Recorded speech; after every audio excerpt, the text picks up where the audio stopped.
Bismillahirrahmanirrahim. Assalamualaikum warahmatullahi taala wabarakatuh. Selamat pagi anak-anak. Baiklah, pada kesempatan pagi hari ini mungkin kita dahulukan dengan doa ya. Saya minta ketua kelas untuk memimpinnya. Sebelum belajar, marilah kita berdoa menurut kepercayaan kita masing-masing. Berdoa, mulai. Doa selesai. Baiklah, pada pagi hari ini kita akan membahas pengertian HAM dan konstitusi. Jadi Bapak mau nanya dulu nih ya. Bapak mau nanya dulu, apa kabar semuanya? Baik, Pak. Oke, alhamdulillah ya. Sebelum kita membahas tentang HAM dan konstitusi, Bapak mau absen dulu ya. Ya Pak. Oke, Rizky, Hadir, Pak. Randy, Alpa Pak dia Pak. Alpa kah? Iya, Pak. Kenapa di Alpa ya? Ada keterangan? Sakit, Pak. Sakit ya, tapi tidak ada surat ya. Nggak Nggak ada, Pak. Oke. Irfan Effendi Hadir, Pak. hadir ya. Oke. Nita. Ada Pak ke WC. Oh ya. Oke. Ignatius ada nggak? Ada. Oke.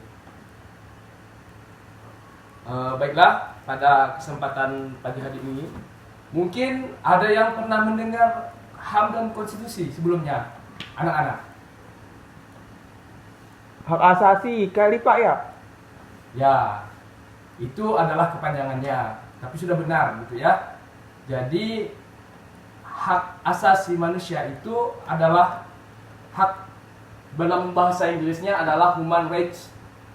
Dari bahasa Prancis ada rights and human, adalah sebuah konsep hukum dan normatif yang menyatakan bahwa manusia memiliki hak yang melekat pada dirinya karena ia adalah seorang manusia, dan hak asasi manusia berlaku kapanpun dimanapun.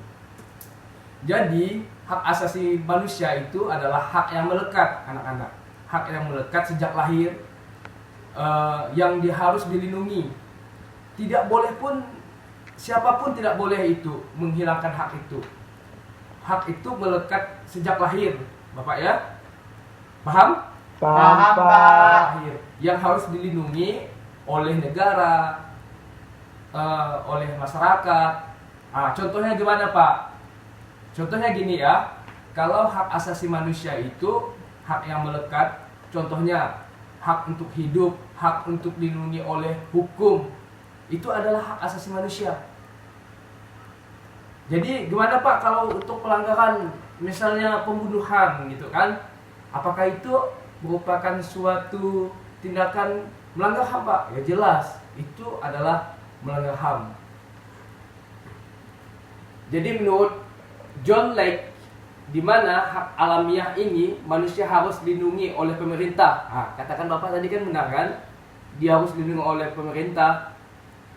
Menurut John Locke juga, ya, hak manusia yang hak langsung diberikan oleh Tuhan merupakan hak yang kodrati.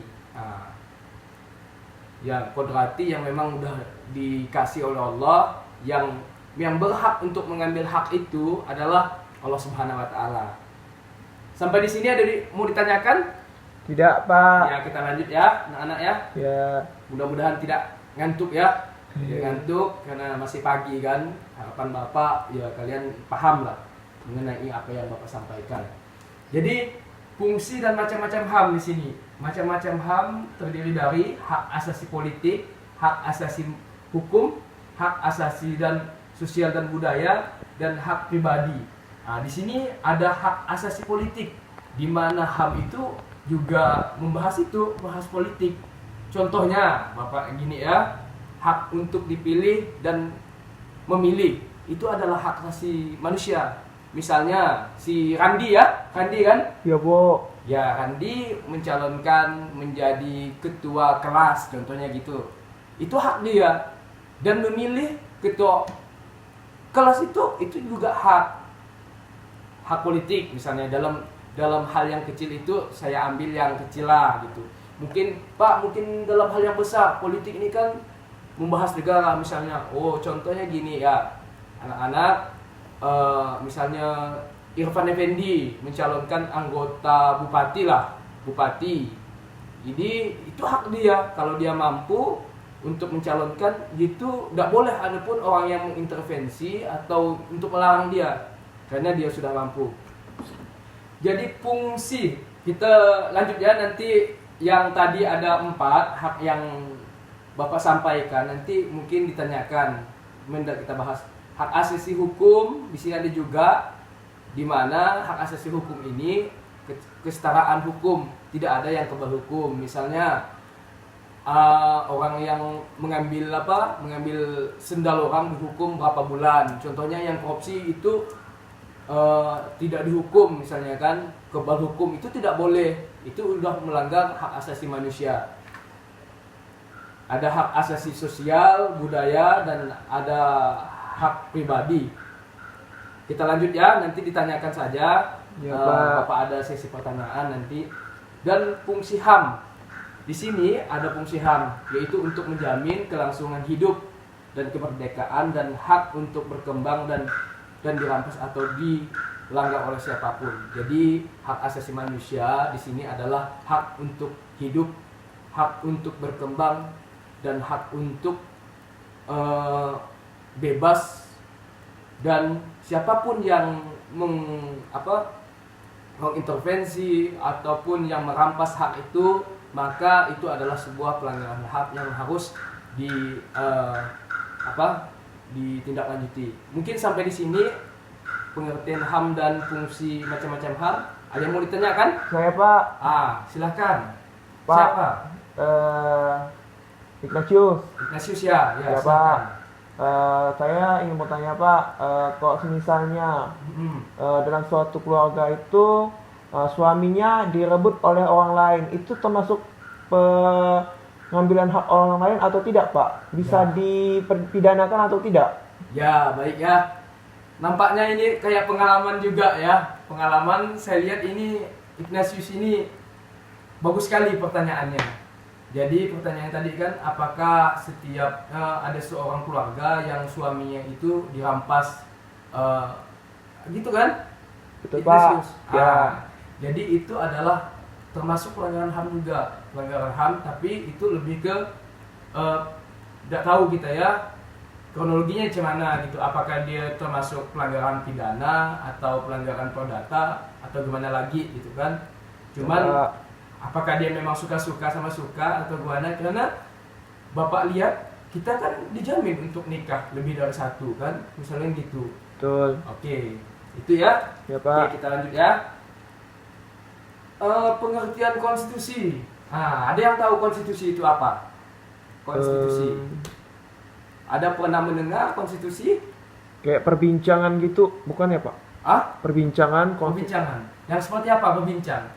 Kayak konstitusi itu membahas suatu hal. Hal apa itu? Contohnya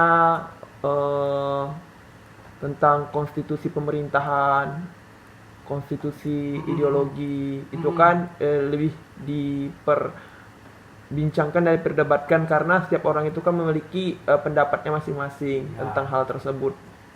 Oke, itu gimana Pak menurut pandang Bapak konstitusi dari sebuah pemerintahan? Oke, ada yang mau lagi bertanya atau menjelaskan konstitusi? Irfan kali. Irfan tidur Pak dari tadi. Iya, Irfan ngantuk kah dia? Ngantuk Pak, tak tidur dia. Kemungkinan kurang ngopi Irfan ya. Tidak sarapan kali dia. Oke, sebelum Bapak menjelaskan menjawab itu, kita lihat dulu pengertian konstitusi itu apa gitu kan. Konstitusi itu dari bahasa Latin, constitute atau undang-undang dasar atau disingkat dengan undang-undang dasar dalam negara adalah sebuah norma sistem politik dan hukum dan bentukan pada pemerintah negara, biasanya dikodifikasikan dalam bentuk dokumen atau tulisan. Jadi apa yang disampaikan Andi itu udah benar, cuman itu tadi kan diperdebatkan. Cuman kalau undang-undang ini adalah suatu sistem hukum dan politik, di mana di dalam konstitusi ini, di dalam konstitusi itu ada undang-undang dasar. Ada yang paham di sini undang-undang dasar? Dasar negara, Pak. itu undang-undang dasar itu udah dijamin ada yang bentuk tulisan dokumen yang biasa kita laksanakan upacara.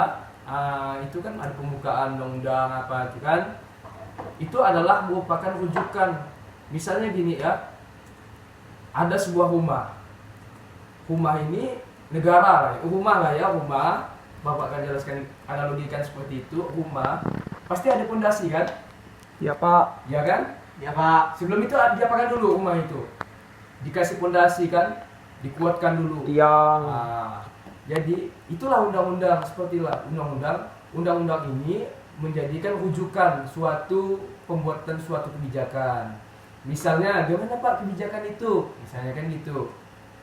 Di dalam anggota dewan membuat undang-undang itu lebih merujuk kepada undang-undang dasar.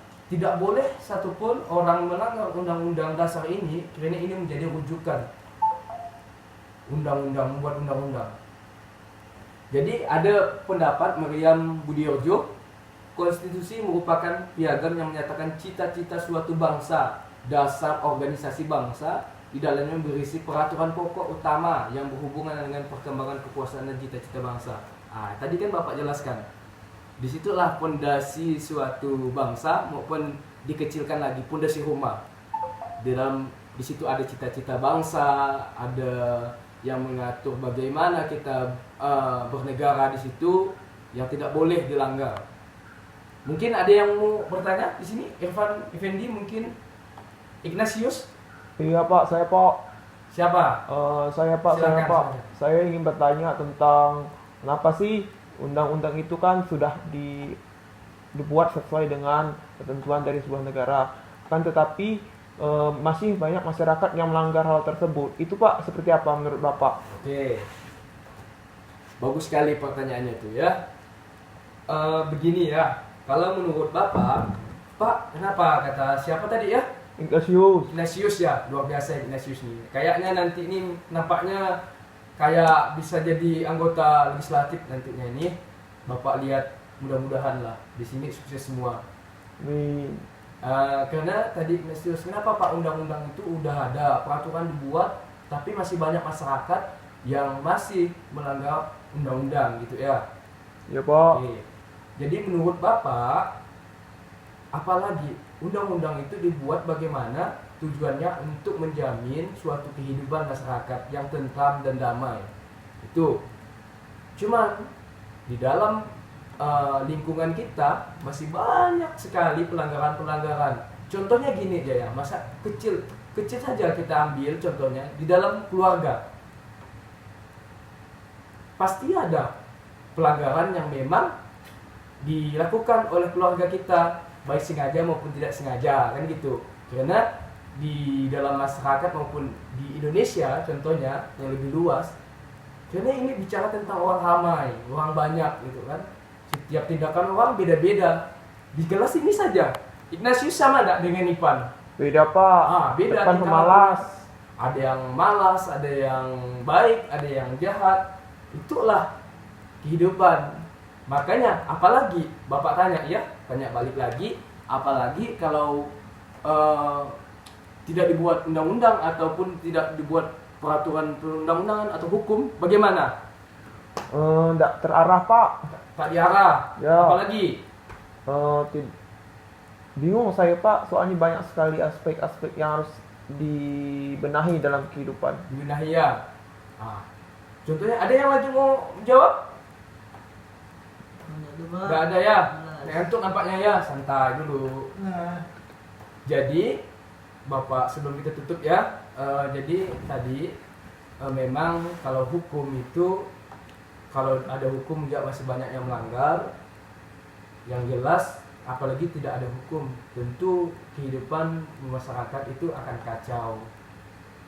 Cuman itulah bagaimana pemahaman masyarakat tentang peraturan ini masih kurang begitu peka dalam arti pemahaman masyarakat itu masih belum.